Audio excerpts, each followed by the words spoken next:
Hi అండి. అందరూ ఎలా ఉన్నారు? అందరూ బాగుండాలని మనస్ఫూర్తిగా కోరుకుంటున్నాను. ఈరోజు రెసిపీ వచ్చేసి బెండకాయ గుజ్జు అంటారు. బెండకాయ చట్నీ అనుకోవచ్చు. మన ఇష్టమండి. బెండకాయలు తీసుకున్నానండి. ఫ్రెష్‌గా ఉన్నాయి. బాగా కడిగేసి క్లాత్‌తో అంతా క్లీన్‌గా తుడిచి పెట్టేసుకున్నాను. చూడండి బాగా లేతగా బాగున్నాయి బెండకాయలు ఫ్రెష్‌గాను. ఇలా ఫ్రెష్‌గా ఉన్నప్పుడు ఈ చట్నీ చేసుకున్నామంటే సూపర్‌గా ఉంటుందండి. ఒక సైడ్ ఒక రకం పిలుస్తారు. చట్నీ అని అనుకోవచ్చు. బెండకాయ గుజ్జులాగా చేసుకోవచ్చండి.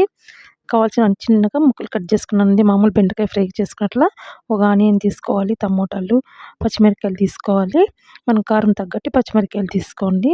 కొత్తిమీర అండి, సాల్ట్ తగినంత.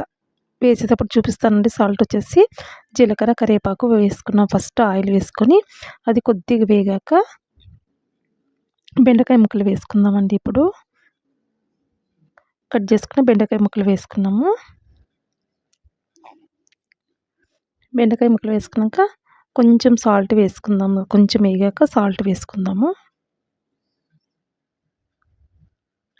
బావుంటుందండి. రొట్టి, చపాతీ, రైస్ ఏ దాంట్లోకైనా బావుంటుంది ఇది. టేస్ట్ మాత్రం సూపర్‌గా ఉంటుందండి. రోలు కూడా అవసరం లేదండి. రోలు లేకున్నా కూడా రోటి పచ్చడిలాగా చేసుకోవచ్చు. సాల్ట్ వేసుకున్నామంటే బెండకాయి బాగా మగ్గుతుందని సాల్ట్ వేసుకున్నాను. కొంచెం వేసుకున్నాను దీంట్లోకి. ఇప్పుడు ఫ్రై చేద్దామండి. చూడండి బాగా ఫ్రై అయితున్నాయి కదా! ఎక్కువ కూడా మళ్ళీ ఫ్రై చేయకూడదండి. ఒట్టిగా అయిపోయేలాగా మళ్ళీ ఫ్రై చేయకూడదు బెండకాయలు. అంత మాత్రం ఫ్రై చేసుకోవాలి. ఎందుకంటే ఒట్టిగా చేసుకున్నామంటే అంత బావుండదండి చట్నీను. చేయడానికి టేస్ట్‌గా ఉండదనమాట. పొంటికి కచ్చిలాగా తగులుతుందనమాట. ఇప్పుడొచ్చేసి ఆనియన్, పచ్చిమిరపకాయలు వేసేసుకుందామండి. కొంచెం ఫ్రై అయ్యిద్దాం ఇవి. బావుంటుందండి. కారం కారంగా ఇది నోటికి మాత్రం టేస్ట్‌గా ఉంటుంది.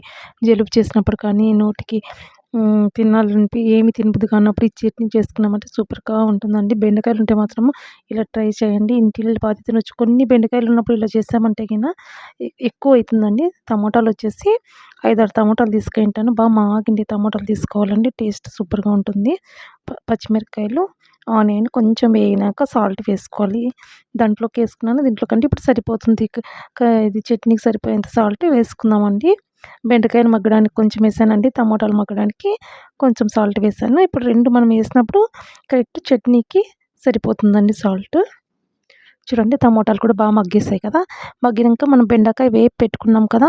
అవి కూడా దాంట్లోకి వేసుకోవాలి. వేసుకున్నాక కొంచెం ఫ్రై చేసుకుందాము. టమోటాలంతా రసమంతా బెండకాయలకి పీల్చుకోవాలండి. అప్పుడు సాల్టు, టమోటా రసము, కారం అన్నీ బెండకాయలకు పీల్చుకున్నాక పైన కొత్తిమీర వేసేసుకుందాము. వేసుకొని కొంచెం చల్లారనిచ్చేసి పప్పు గిత్తెతో అంతా నలుపుకోవాలండి. సేమ్ రోటి పచ్చడి ఎలా ఉంటుందో అలా ఉంటుందండి టేస్టు. మనం రోలు లేకపోయినా కూడా ఇలా చేసుకున్నామంటే సేమ్ రోట్లో దంచుకొని తినేలాగా ఉంటుంది. మీకు కూడా నచ్చుతుందనుకుంటాను. సూపర్ టేస్ట్ ఉంటుందండి ఇది మాత్రం తినడానికి. కారం కారంగా చూడండి. బంక గూడా ఉండదండి. మామూలు మనం మిర్చికేసామన్నా గాని బంక వస్తుంది కదా! ఇలా చేసుకున్నారంటే బంక గూడా రాదండి. చూడండి కలర్‌ఫుల్‌గా ఉంది కదా! మీకు కూడా నచ్చుతుందనుకుంటాను. నచ్చితే ప్లీజ్ లైక్ చేయండి, షేర్ చేయండి, కామెంట్ చేయండి. నచ్చితే నా ఛానెల్ సబ్స్క్రైబ్ చేసుకున్నట్లేను.